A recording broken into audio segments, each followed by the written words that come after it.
parang naiisip ko sa sinasabi niya is that lumalagay mastermind din pala si Executive Secretary, Ralph Recto, 'di ba? Ay pini Totoo 'yan guys, Ito naman, I can stand with what he's saying. Mataas na kahoy Batangas po talaga yung baluarte ng mga Guardiola. At, nagkaroon ako ng investigation diyan and I did like a post about it na matindi. Ang tindi po talaga noong, lote, ekta-ektaryang lote ng mga Guardiola. Um, One of the mayors na katunggali ng kamag-anak ata or asawa ni Guardiola sa pagka-mayor is parang inimbitahan doon at nasabi niya na may parang 60 plus na sasakyan na covered parking at may aircon yung mga sasakyan. May helipad sa loob and then yung gate papasok nung residency ni Guardiola kailangan sumakay ka pa ng van or parang ah, golf cart yung sinasakyan na pang-golf para po makapasok ka sa sobrang laki. Laki nung lupa ng mga Guardiola. Totoo 'yun, totoo 'yun.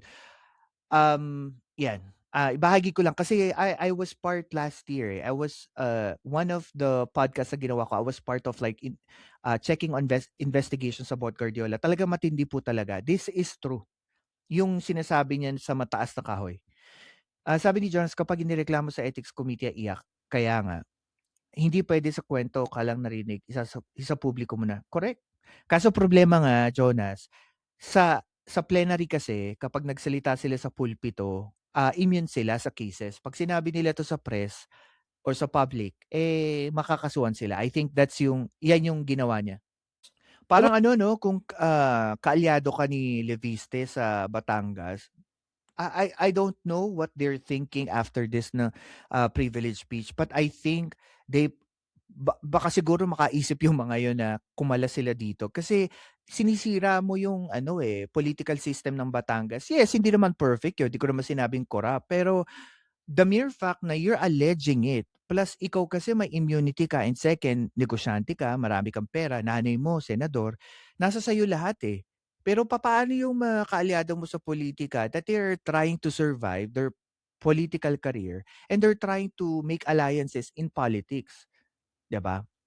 So, I don't know, parang he's already burning bridges sa Batangas. Yan ang nakikita ko diyan. Alam maba nyo, ito pa, masasabi ko diyan na reaction ko lang. Yung sinabi niyo kung hindi naman totoo ito, bakit sila tumatahimik? Ako naman ang masasabi ko, kung totoo yan, ba't kailangan nila sumagot? The same goes to the other side of your opinion, di ba? Hindi naman porket sinabi mo yung mga pangalan nila, kailangan nilang sumagot. Ako, naniniwala ako kahit sino ma-allege na politiko nito ni Congressman Leviste, they don't need to talk. They don't need to answer in public.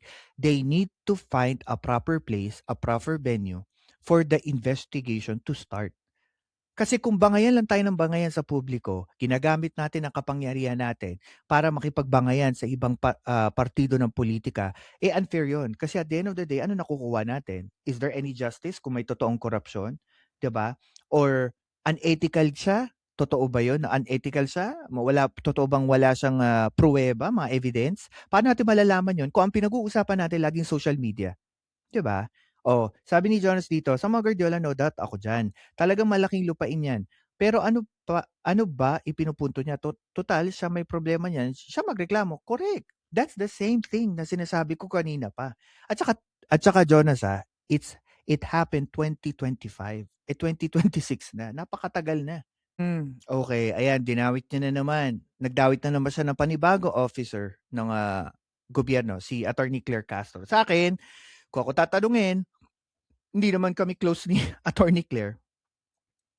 Huwag niyang hayaan, huwag niyang hayaan na sundin niya yung sinasabi ni Congressman Leviste. At the end of the day, hindi obligado ang press officer ng Malacanang na sagutin lahat ng aligasyon patungkol sa kung sino man ang connected sa gobyerno. Para sa akin, naniniwala ako, kung sasagot ang gobyerno or sasagot si Attorney Claire, put it in the right perspective, right place, sa investigative body. Hindi mo kailangan sagutin sa kahit anong press con. Why? Wala naman tayo na proof eh. Guys, kayo, nanonood kayo, this is a live reaction.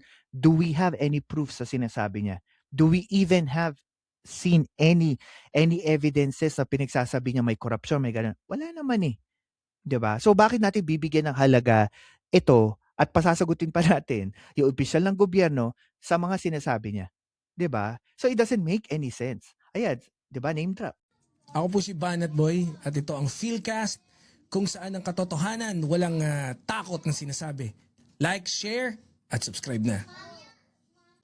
Ako, si Densable TV 2.0 at ito ang Philcast kung saan ang katotohanan ay walang takot na sinasabi. Like, share, and subscribe na.